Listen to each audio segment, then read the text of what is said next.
Lorsque l'on commence à étudier les fonctions réelles et leurs graphiques, on s'intéresse naturellement à des courbes comme la parabole y égale à x au carré ou l'hyperbole y égale à 1 sur x. Ce sont des exemples élémentaires de courbes appelées coniques, mais il aura fallu des millénaires pour que mathématiciens et physiciens fassent les liens entre les différentes situations où de telles courbes sont apparues naturellement. Commençons par une approche physique avec Kepler qui pose les lois régissant les trajectoires des planètes. Ces lois permettent de dégager assez facilement une équation analytique que l'on donne ici sous forme polaire, dont les constantes P et E dépendent de l'intensité de la force d'attraction et de la vitesse initiale. Il s'agit là d'une définition analytique des coniques où le paramètre E est nommé excentricité. Le Soleil occupe l'un des foyers de la conique qui correspondrait au centre si la trajectoire était circulaire. Tout d'abord, lorsque la force d'attraction est suffisamment grande et ou la vitesse suffisamment petite, on conçoit assez facilement une trajectoire ovale que l'on nomme ellipse. L'excentricité E est ici inférieure à 1. Si la force d'attraction faiblit ou que la vitesse augmente, alors l'astre va échapper à l'attraction du Soleil. L'excentricité limite, qui coïncide avec ce changement d'état, est alors égale à 1 et on obtient une trajectoire parabolique. En augmentant l'excentricité, on obtient une trajectoire hyperbolique dont on peut imaginer les deux asymptotes comme les trajectoires rectilignes en dehors du champ d'attraction. L'angle formé par les deux asymptotes tend vers l'angle plat lorsque la force gravitationnelle faiblit.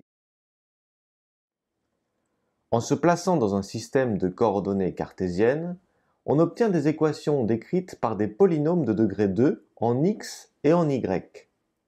Si cette présentation des coniques est satisfaisante d'un point de vue de la cohérence algébrique, il reste un mystère. Où est le cône? D'où viennent les noms ellipse, parabole ou hyperbole que l'on connaît peut-être davantage pour les figures de style littéraire qu'ils désignent?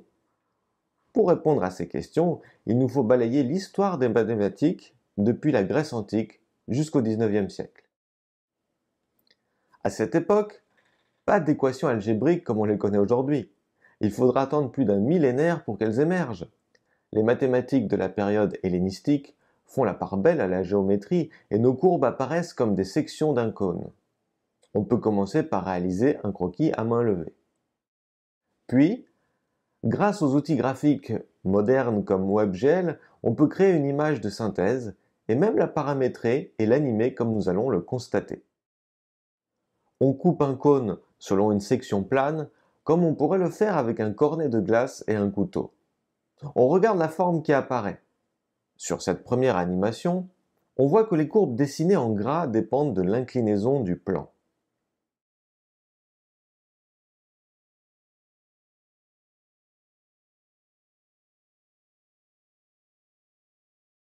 Si l'on superpose sur un même schéma trois sections différentes, on comprend alors les différences entre ces courbes et surtout leur étymologie.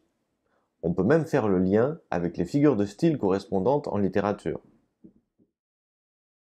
Avec une inclinaison faible, on voit apparaître une courbe.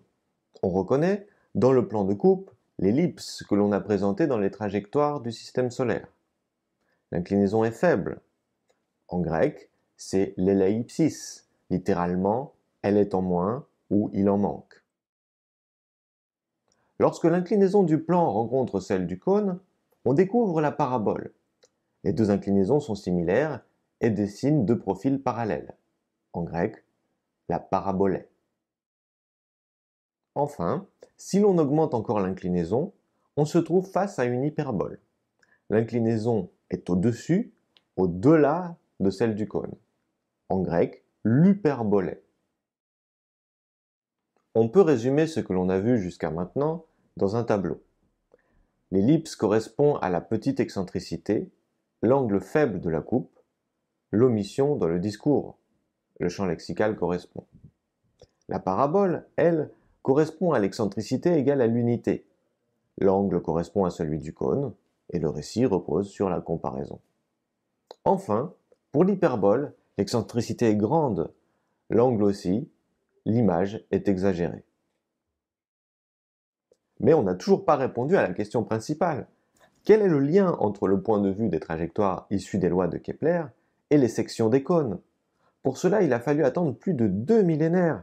C'est l'œuvre du géomètre Dandelin qui positionna 2 sphères tangentes à la coupe et au cône. Les points de contact sont ceux des foyers des coniques, là où se place le Soleil par exemple.